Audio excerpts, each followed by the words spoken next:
ಪದ್ಯ 2. ಊರಿಗೊಬ್ಬ ರಾಜನಂತೆ. ಒಂದಾನೊಂದು ಊರಿತಂತೆ, ಊರಿಗೊಬ್ಬ ರಾಜನಂತೆ. ರಾಜಗೊಬ್ಬ ಮಂತ್ರಿಯಂತೆ, ಮಂತ್ರಿಗೊಬ್ಬ ಮಗಳಂತೆ. ಮಗಳಗೊಬ್ಬ ಗೊಂಬೆಯಂತೆ, ಗೊಂಬೆಗೊಂದು ಅಂಗಿಯಂತೆ.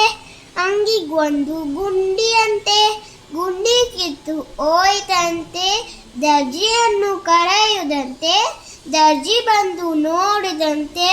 ಗುಂಡಿ ಬಲು ಹಳೆಯುದಂತೆ, ಬೇರೆ ಗುಂಡಿ ತಂದನಂತೆ. ಅಂಗಿಗಿಟ್ಟು ಹೊಳೆಯುದಂತೆ, ಅಂಗಿ ಸರಿ ಆಯ್ತಂತೆ. ಮಂತ್ರಿ ಮಗಳ ಆಸೆಯಂತೆ, ಗೊಂಬೆ ಗಂಗಿ ಹಾಕಿದರಂತೆ. ತುಂಬ ಚಂದ ಕಂಡಿತಂತೆ, ಗೊಂಬೆ ಆಟ ಆಡಿದಳಂತೆ. ಬೇರೆ ಗೊಂಬೆ ತಂದರಂತೆ, ಎರಡಕ್ಕೂ ಮದುವೆ ಅಂತೆ. ಊರಿನ ರಾಜ ಬರುವುದಂತೆ, ನಿತ್ತು ಮದುವೆ ಮಾಡಿದನಂತೆ. ನಾನು ನೀನು ಹೋಗಿನಂತೆ, ಮದುವೆ ನೋಡಿ ಬರುವುದಂತೆ. ಗಿರಿಬಾಲೆ.